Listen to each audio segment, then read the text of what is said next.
Thank you so much for joining us on this lovely Friday. This is Unlock and Learn episode 13. My name is Talia Lockard with Hosteeva.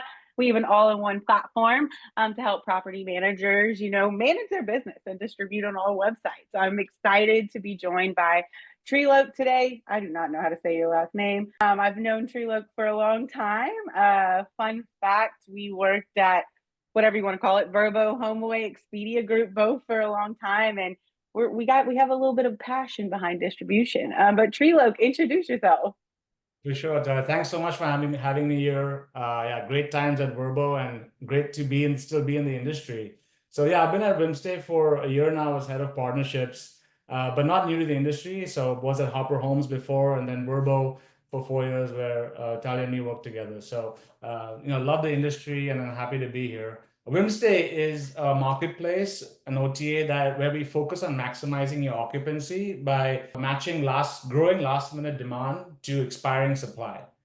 So we'd love to talk about, in this presentation, we're going to talk about how some of the trends have really helped us grow and trends that you need to pay attention to. That's great. I'm really excited about this one. One thing I also want to point out, as you can see from our title, is we are all planning to go to one of the largest vacation rental management conferences, VRMA International in Phoenix this year, and we are leaving Monday. We get a lot of questions from property managers and as vendors, right? We want to help people navigate the landscape, figure out, what is the best option and we're going to give you a plan of attack. So if you're watching this, we do have a free download that you can print out with you, take with you, go to the Whimstay booth or found them around there that you can check off and share with your team as well. So let's get started. Awesome. So yeah, just diving into some trends, right? These are not, I'm sure you've heard of these, but just some to pay attention to and adjust your strategy accordingly. One thing is booking windows shrinking, right? Like if you just look at this chart over here, you'll see from 2019 down to 2024, it's a clear decline in booking windows. Obviously 2020, 2021, the pandemic really affected this, but it's kind of remained. And most of the property managers we speak to are definitely seeing this. So there's a bunch of factors affecting this. There's, the economy, people just can't book ahead Mm-hmm. as far ahead as they could. There's the new generation, Gen Z, Millennials that we're going to talk about. They book last minute, and again, they don't have that share of wallet to book way up in advance. And Mm-hmm. also oversupply, which we'll get to in the next slide, right? So because of oversupply, you can still find a good vacation rental at a good price pretty late in the booking window. So this is one of the Mm-hmm. reasons that are dropping booking windows. And what we saw from AirDNA is almost 60% of all bookings in 2023 and year to date were in this 30 to 40-day window. This chart is just like mind blowing me like every time, right? Because number one, like we started uncertainty in about 22, and now it's like that's really what it is people aren't booking out that further out, and whether or not it's election, it's inflation, or it's a hurricane. Our thoughts go out to everyone in Florida and Carolinas that have been going through everything the past couple weeks. But right now, planning in advance is hard. It just really, really is. And it's just the drop here. So with that being said, it's just so important to look at these trends. And now I can say, if you're someone who's watching this and you're like, hey, I'm not seeing this, right? Maybe you're in a market that has an exception, but the whole moral of the story in this slide is that you need to be ready for any and have a strategy for each season, each booking window, each time, and each traveler. And how can you do that? So the second slide, and sorry for all the numbers, but we've heard this. Trilok's the data nerd on the call, Yeah, everybody. total nerd. An oversupply and stagnant demand and occupancy, right? So on this chart, you see in yellow is the available nights in the industry from 2022 to 2024, and the demand in green below that, right? So clearly, demand is not Supply is catching up. way higher than Yeah, so demand. it's not catching up with supply. Obviously, it's going to be very hard to totally catch up, but there is a big gap here, and this is again because supply is just outpacing demand, right? There's just a lot of oversupply in the market. Occupancy has been pretty stagnant year over year, right? I'm sure a lot of you have complained about this year. It's just not as good as it was, but Mm-hmm. this is just the industry normalizing and also people's booking habits changing. So how do you stay ahead of this, right? So the next slide is just one of the strategies that Talia will take you through. The trend is kind of like the problem, right? Let's talk about through a problem and a solution statement, right? Like the problem is not that booking windows, it's not a problem. It's just change. Booking windows are changing and they're shrinking, right? There's a very simple solution to this, right? And it's being diversify your distribution game and making sure you're getting exposed to every traveler that's out there. I'm on Vrbo, Booking, Airbnb, right? But what about the niche websites? Whimstay, most of their travelers, and think if you're from the hotel world, like Hotels Tonight, right, are coming in less than 30 bookings. But Hosteeva ourselves, when we sign on partners, or even when we started this business 10 years ago, we always started listing on every channel that was out there. And it's kind of crazy the things like with somebody on Airbnb first and comes to us, the bookings they start getting from all the niche channels sometimes, and they're like, wow, I just didn't expect it. So list everywhere, right? Like there's no reason to, be singular in one thing. And if you're concerned with just distributing on 90 plus websites or everything out there, and, sometimes we hear maybe there's risk on some websites, right? That's where pricing comes in. Price higher on those websites, right? But the idea is you need to be in front of every traveler. You don't know which traveler is booking for which season, right? So have that strategy and be on every distribution to see every eye that's coming for the season. This is one of the reasons why Whimstay was born, was because our co-founder, Ben, saw a huge drop in occupancy in the last 30 days for his rental. And he saw this was like across the industry, which is why we started the marketplace. So, it's definitely good to have a strategy for each booking window. And also data companies like IDNA and Lighthouse, is that listing across multiple OTAs definitely helps increase revenue by 10 to 15%. So it's in your best interest, and it is fruitful for sure. Let's talk about the one myth that we hear out there, and whether or not it's a myth, right? Because you say everyone's like, oh, well, a new person comes on there, like, I have to be loyal to Airbnb. I have to be loyal to Vrbo. This is not true. It's a marketplace. You need to be reporting all your things back to them and being smart and be a good host. That is what you need to be. And that's what you should strive to be. And that's kind of what we're saying in these times, right? Like take this opportunity to be better than the next person. And speaking about being better, that's all this generation cares about. They have the highest expectations, but they're also the most exciting thing to come to this industry, right? So we're talking about Gen Z and millennials. I'm sure you've heard these phrases before, but they're more than half of all Americans, and they have a spending power of more than $360 billion. So I mean, this Gen Z, influencer generation has more money than like the millennials, number one. Right? So we really we like them or we don't. I mean, we're all different, right? So we have to answer to it. Yeah, they're so enterprising. I was just talking to our real estate agent yesterday. She's like 25 years old, has 2 homes. I'm like, at 25, I had no idea about real estate. It's just a different generation. They're very savvy. So a few facts over here, a few stats over here that just kind of show you how they're different than previous generations, right? Just starting with the way they travel. They take 6 trips per year versus 2.5 for older generations. Now, these are smaller, shorter length of stays and more frequent trips across the year. This is what we're seeing on Whimstay. And that's filling up your shoulder season. That's filling up your slow seasons, your off seasons. So these are really critical bookings to get, use the mobile, right? So really up your mobile game. So 60% of all our bookings are on the mobile. 70% find travel inspiration on social media. This is why you hear people hammering it into you that you have to get on TikTok and Instagram. And it's not good enough just to have your property photo up there. You have to have people walking through the house. You have to have really good production to really get engagement, because a lot of this generation will trust one person walking through a house versus 50 reviews. Every time. That's just the way it is. Again, there's a big increase in budget-friendly searches on Google because, this is, again, driven by that generation that doesn't have as much disposable income. This is probably the most interesting stat, Talia, is that almost 50% of them book last minute, and they're flexible on dates.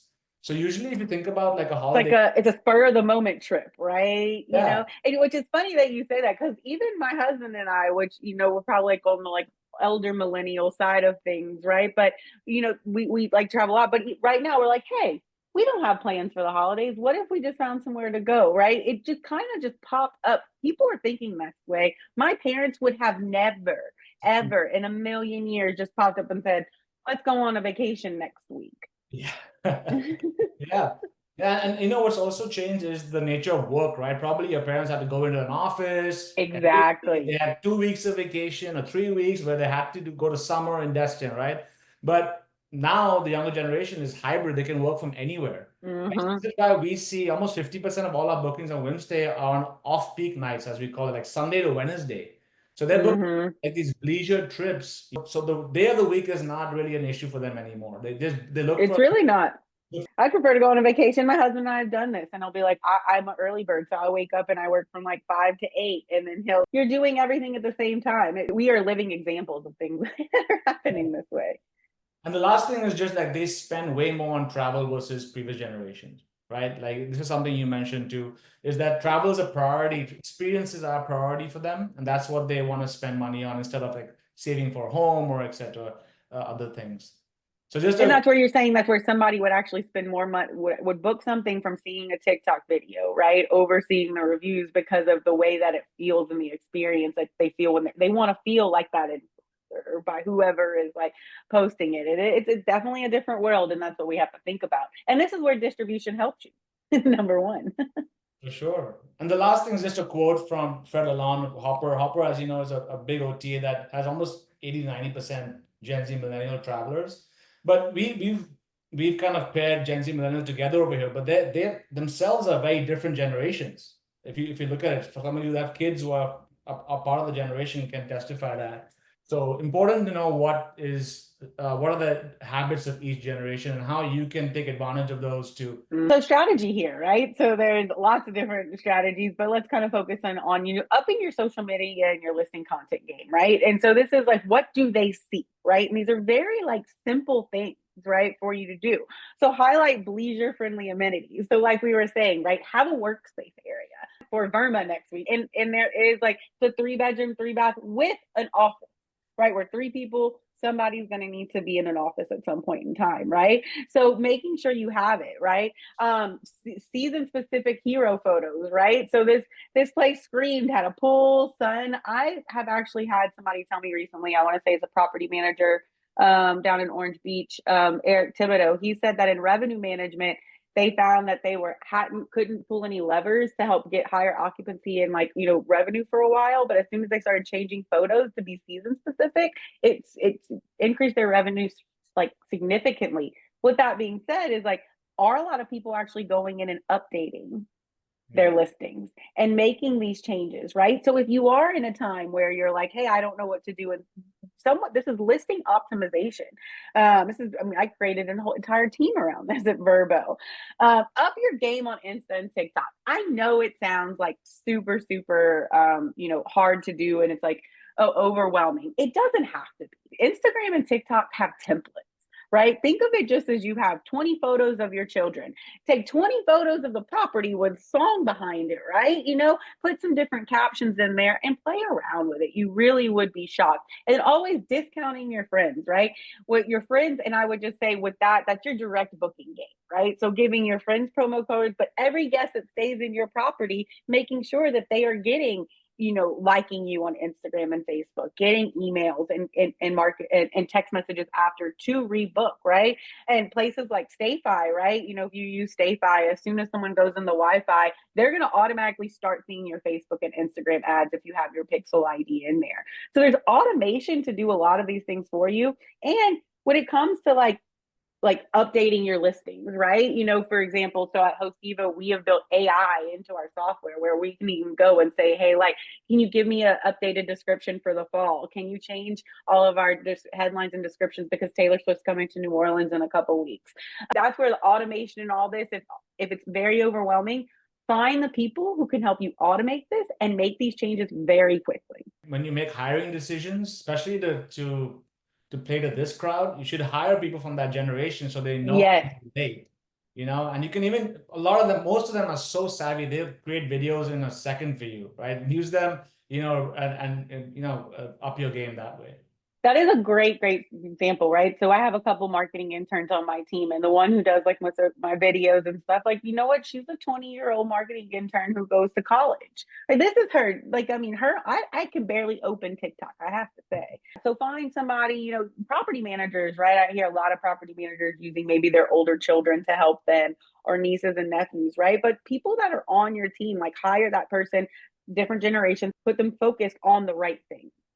Yeah, yeah. And the last one is just the importance of discounts, I think. I know it's kind of the least favorite word for property managers, but for specific booking windows, they can really be a best friend, especially for those last 30 days on Whimstay. We have discounts for up to 20-25%. And in those 30 days where you're not going to get any bookings, why not apply a discount and increase your conversion? Sometimes we've seen conversion increase by 150% just by changing a discount from 10 to 20. It's like basic revenue management. Do you want $0 or do you want this many dollars? And then you put your discount to it, right? That's where it is. And I mean, in revenue management, we would see that all the time. People are like, oh, well, I wanted to increase in the next 30 days. To the meat of our show. So I think one of the reasons why we even decided to do this, Talia, is that since you and me have been in this industry, you've been there even longer, the vendor landscape has changed so much, So right? much. There's like 250 vendors counted by Skift that came up with this list last year. There's even more, I think, across 14 categories, right? Even at VRMA International, there's 158 for the ones that are going.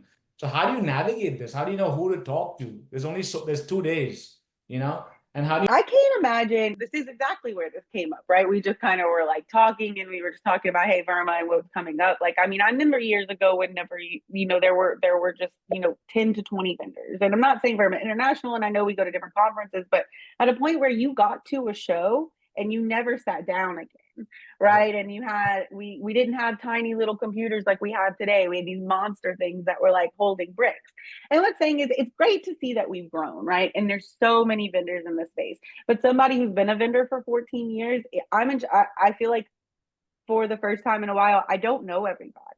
Right. And I want to know what, Hosteeva, we need vendors to partner with for, our management and our platform side. How do you split who you want to talk to into the little time that we're there without completely overwhelming yourself?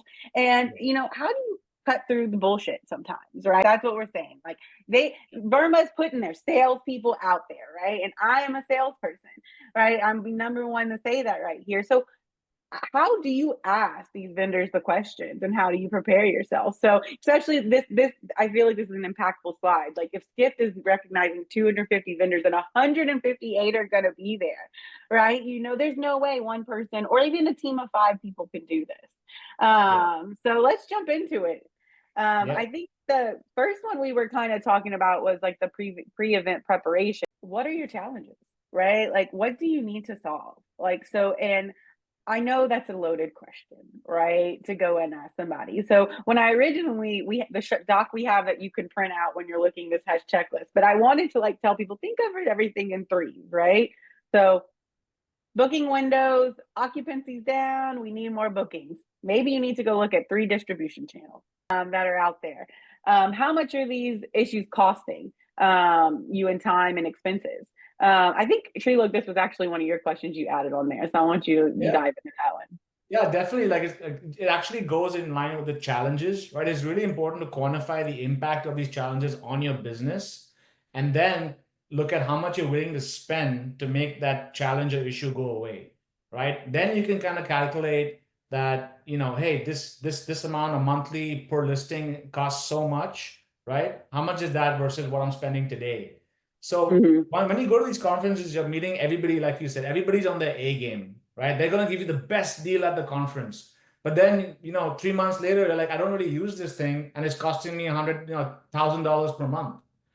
So going beforehand, knowing what you actually need, what actually is affecting your business and your margins is really important. I think it would be great for people to make a list of all your current vendors and your current spend so your team members know what it is. Because I have to say 9 times out of 10, the conversation's always going to get to us, like the cost of something, right? No matter if you're expensive or you're cheap, people are going to talk about the cost. 9 out of 10 people actually do not know what they are paying their vendors or what the ROI is. So do that research, have that prepared so you can analyze these things.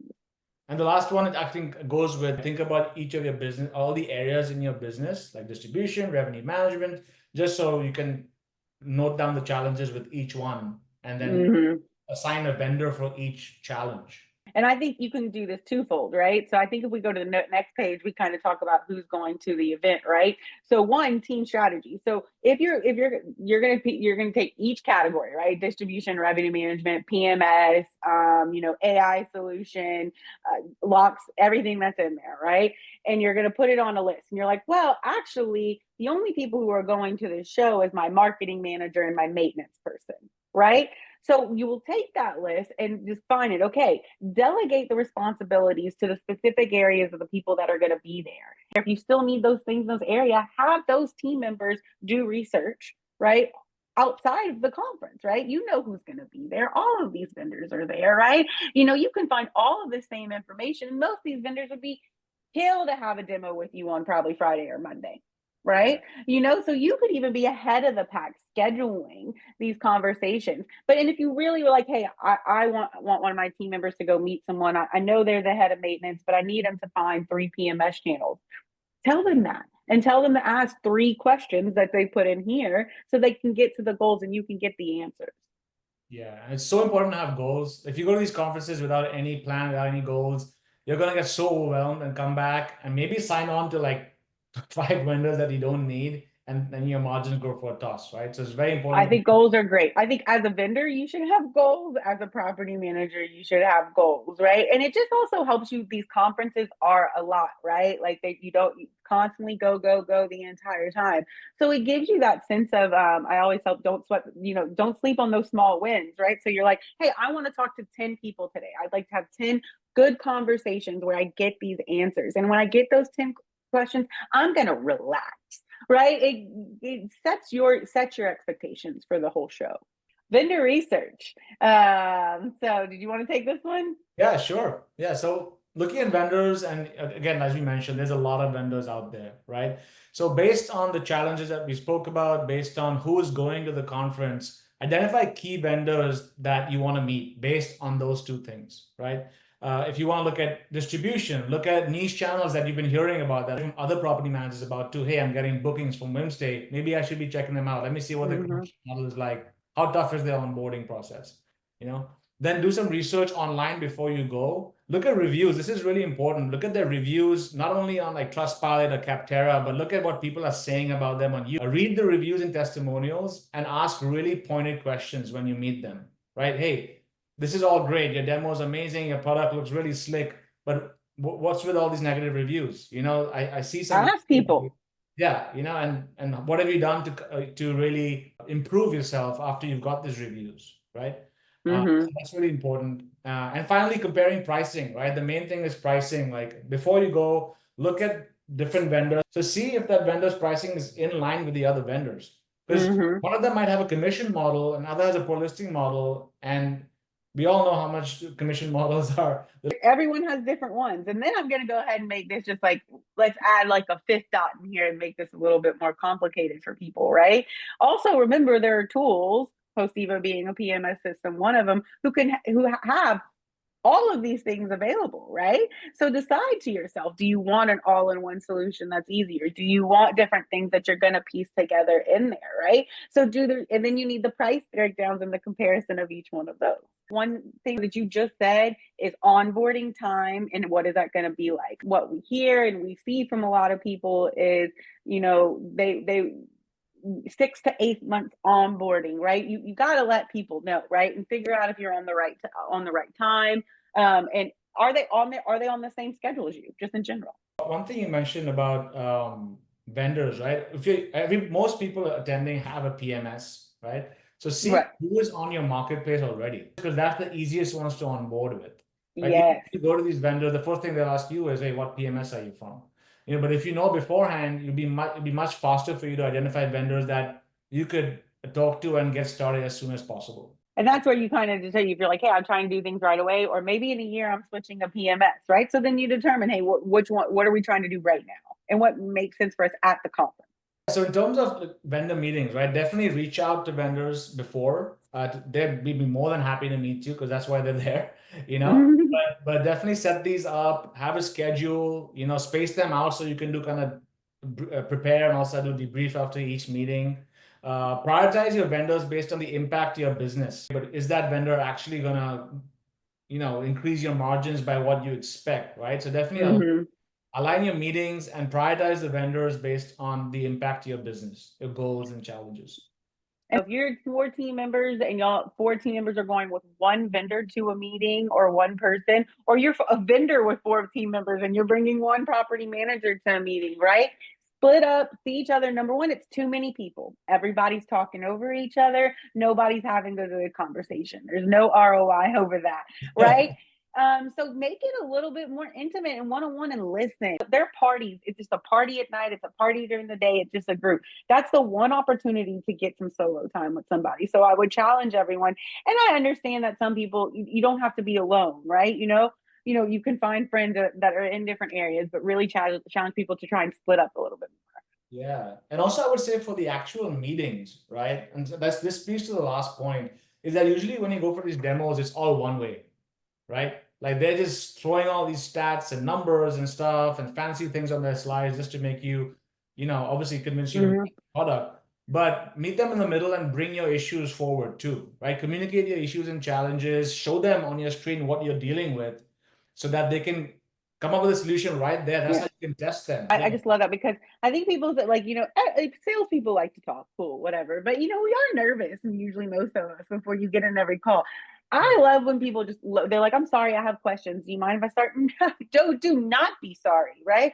You come with every question. I'll answer what I can. If I can't answer it, I'll have an answer probably within like a couple hours, right? That is the most fruitful back and forth conversation because I know you listening to a vendor talk forever, it's hard to consume all of that. And now you're going to be doing that 158 times.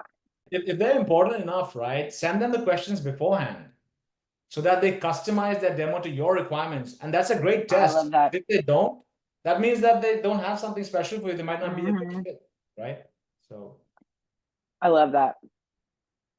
Session planning. So, there's a lot more than just the vendor hall, right? So you have to decide where you're going to be and what sessions you're going to go to, right? I think this is where it really is important that you are putting the right team members in the right sessions, right? So review the schedule ahead of time. The schedule's been out for a while. I think there's a couple different tracks in there that distribution, revenue management, tech innovations, and there's multiple sessions for like I think beginner level. You really can read deep in what it's about, right? So I would say 2 things right here, right? If you have a team member who have them like say, hey, a goal of how many sessions they should attend, right? And split the sessions up. Again, 2 team members should be going to the same session. Record it. And at each of it, have 30-minute meetings, either in pre-meeting or middle of the day, and talk about the sessions with each other. Just have goals and write-ups, where they're going to be, where they're going to attend. I have recorded almost every session I've ever been into. And then I've thrown them into my recordings into AI, right, to help me decipher some of the biggest things I wanted to get from it. And then now, I think I have an IMN recordings GPT thing, and I'll go and be like, hey, at IMN, use the technology for you.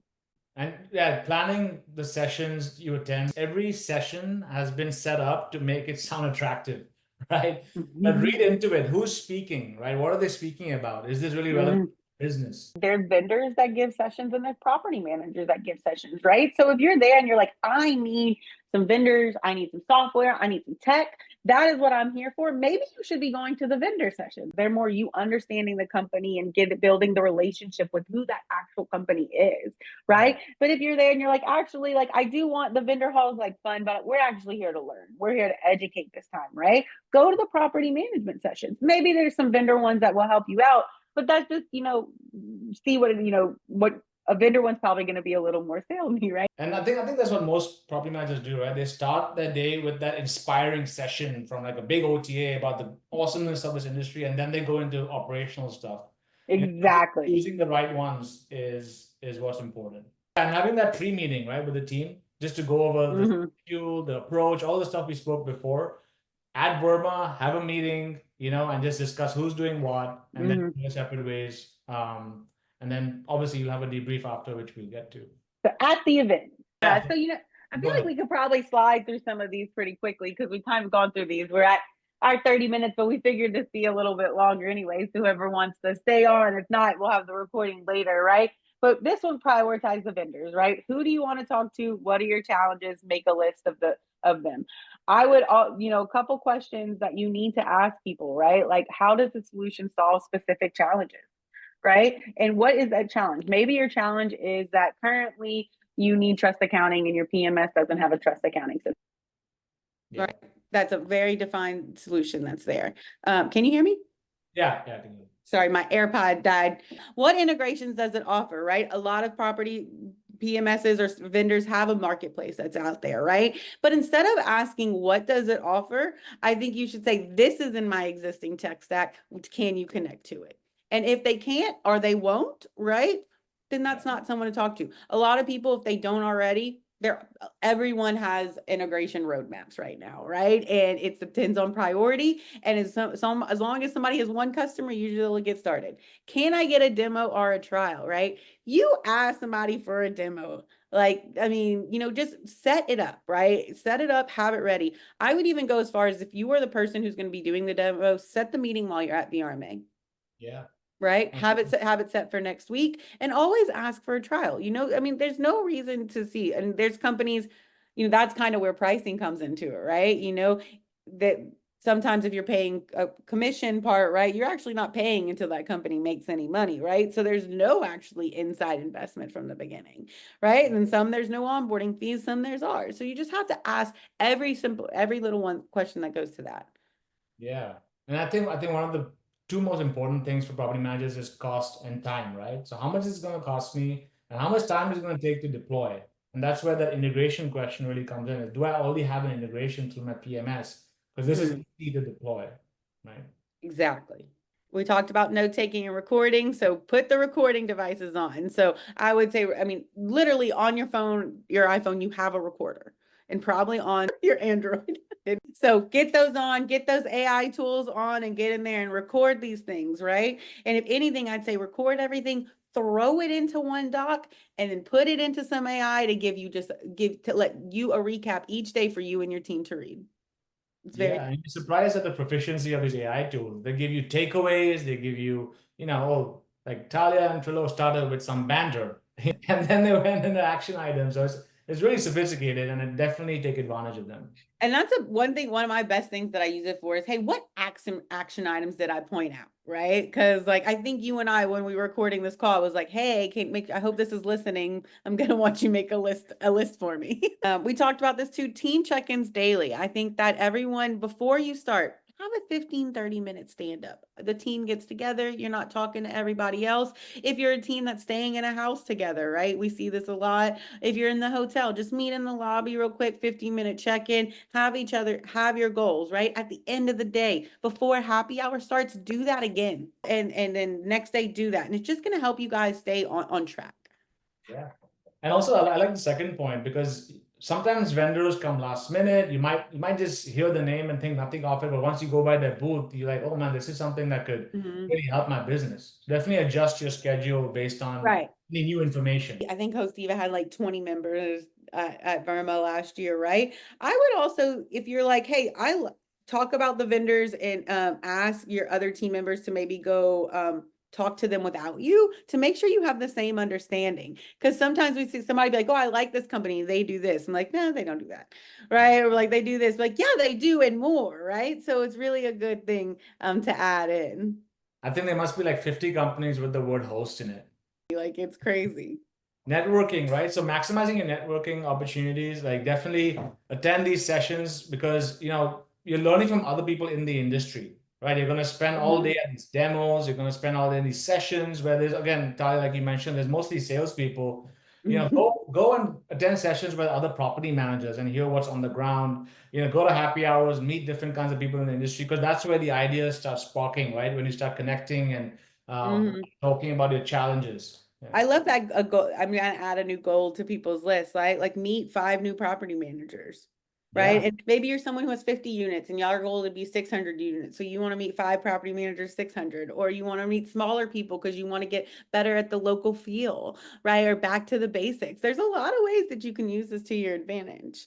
Yeah. There's also, I think on Wednesday, there's a walking event. So be on the lookout for things outside of, if you see one person, they'll tell you every event that's going on. There's going to be something going on at all points in time. So you have so many opportunities to network with people. Post-event action items. So again, as we mentioned, very, very important to do a team debrief before leaving VRMA, because stuff can just on that plane home, will just fly out of your brain. So definitely, when you're at the conference, when you're in the mix, you have your thoughts ready. So just put them down on paper, get a debrief document ready that's shared amongst your team.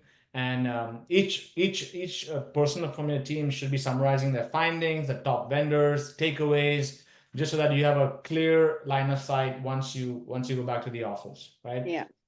I love it. And action items, right? The action items. So have that, right? And do this all, like have the meeting. And then I like on my plane ride, I try to get it all that when you get home, nobody's going to be working on Thursday or Friday, right? Take a break, have your next week scheduled out. And then follow up with vendors, right? They're going to follow up with you too, but you're going to get a barrage of emails from all the vendors at VRMA. Reach out to the ones that just to show interest, right? That you enjoyed their demos and pricing, or if you have additional questions from your team. So this is part of the debrief, right? From that debrief is going to be action items. And obviously, some of these action items are going to be reaching out to these vendors. But again, look at why you chose this vendor in the first place, right? What's the incremental impact? Which is the one I need now that can help me stop my business from hemorrhaging or losing money or expenses or stuff like that. And also always request follow-up materials or recap, of what we spoke about. If they had a demo recording or any material that can help your team offline, that's also very useful. Actionable insights. So create a list of actions based on vendor meetings, right? So it's kind of you have your recap together. Who am I going to reach out? Who do I want a meeting with? Who do I need to analyze? Who account manager do I need to go see how my account's doing right now? Like literally you can have an exact list of everything that needs to be done. Those schedules, truly, like I would say day one, get all your account management things out the way. Then like day two, like go to new vendors or vice versa. So have it planned out, and then just prioritize the tools and solutions to explore further for your business. If it's important right now to boost revenue, which tools are going to help you boost revenue right now? If it's important for right now for you to save time, maybe, you used to have a team of 20, but now you only have a team of 10, right? Maybe you need, tools with automation and AI, right? They prioritize what's going to help you right now. Yeah, and the ones that are not as urgent, definitely keep them on that back. On your roadmap, make a roadmap. It should be right now, in 30 days, and 60 days. I love a good 30, 60, 90. I think this is kind of what we spoke about, right? So implement new strategies based on all your learnings, right, at VRMA, like based on your debrief, schedule those post-VRMA calls. From what you've learned, try to put it down on paper and think about how you can improve your business based on these insights. And again, obviously don't put everything on yourself, business owners, right? Like assign roles and timelines to the rest of your team for testing new systems. You might not have to be on every demo, but empower the team to go and be like, hey, see if this vendor is actually worth our time and can save us money or increase our business. Yep. I love that. And the pre-event checklist. So you can download this checklist that you can bring to the show. I'll print out some. I think Trilok is as well, so that you can check it off and have it around and go into your team. Even if you're seeing this after the show, I think this could help you decide like, oh man, maybe I am overwhelmed. Take a look at this, right? You could write down you can almost answer each one of these questions, right? Just write it down and it'll be your marching orders to move forward. Definitely. And then the bonus checklist for non-attendees, right? So we're just saying, if you're not attending the show, that doesn't mean that the opportunities are not there, right? Number one, I'm not sure if the VRMA sessions are recorded, but I can guarantee you almost every single person out there is going to share their presentation on a blog, on a webinar, or on social media, right? So follow the people you want to follow and see the products. If you weren't there and you were like, I really wanted to see this session with this person, reach out to them. I guarantee you a lot of them would share the session or even set up some one-on-one time with you. These are ways that you can really, outside of the fact, contact key vendors, right? Request the demos, right? Don't wait for them if you really want it, right? Everyone is going to contact you, but starting Monday and Tuesday and next week, you're going to be getting hundreds of emails from vendors, right? There's 158 that are exhibiting at the show, right? I'm not even an exhibitor at the show. I'm a vendor walking around, right? Because I'm also a property manager. So like, there's so many things out there. Download your guides, watch the webinars, and then really just enjoy the show. Like the goal of this, what we wanted to provide everyone with today is you to have fun, right? And then also not have to be like, oh my God, I didn't make a list of goals and I haven't met with my team. Here you go. Now you can do it and you can move forward. And if you have any questions, right, clearly, if you want to talk with Hosteeva or talk with Whimstay, we're here. But even if you want to talk with Trilok or I and be like, hey, we really like the way you navigate the floor, right? Like, let us know. Who doesn't love a good checklist, right? Yeah, it's always good to have a plan. And yeah, especially as this is not going to stop. Vendors are going to keep increasing, right? So if you test it out this time, it's really going to help you for your next conference that you go to. And I would say, I think the last thing I want to leave people with is, I think there's a lot of like commitment that people feel like when they get into some kind of vendor partnership, right? That's there, right? Not giving somebody enough time to date before they get married. You're jumping into these long-term contracts, right? And some people like long-term contracts, some people don't, right? There is a lot of flexibility in this space, right? A lot of people who are like, no, we can just have a couple months, like we'll be month to month, or maybe, hey, 6-month contract for commitment, month to month after that, right? Talk through all those options and what fits your business. And then I say that to say, just because you buy something doesn't mean you have to stick with it. It's trial and error. This is technology. So remember that. And other than VRMA, there's so many shows out there, right? So if you're not making it to VRMA, there's so many, the opportunities to meet with people, to network, to get out there are just continuously growing. And, I'd like to push everyone to go to, be in it as much as they can. Yeah. And, just bringing back the trends we spoke about, oversupply, new travelers, how do you get that edge in your market? Some of these vendors are the ones that will give you that edge in your market because they have technologies that are going to really help you up your game. And, this is the best time to be honest, to be in this industry. There's just so much automation, the technology, the integrations, right? Like let your tech stack work for you, right? Let that be your goal. No more Google Sheets, no more spreadsheets, no more manual work, right? Enjoy your life, make it easier. And that's how you navigate the people who can help you do that. But awesome, Trilok. Is there anything else you want to leave anybody else with today? No, this has been great. I think Awesome. we enjoyed making this thing way more than previous webinars. So I know this has been so much fun. Well, thank you, everybody. If you're watching the recording, if you're reading the blog, if you're on this call right now, we do have some people on the call right now. Feel free to reach out with any questions, and we are excited to see everyone in Phoenix. Come find Hosteeva and Whimstay. Yeah, we'll be at booth 106. So look forward to seeing some of you out there. I'll be skipping around. You'll find me. Bye. Bye. See you.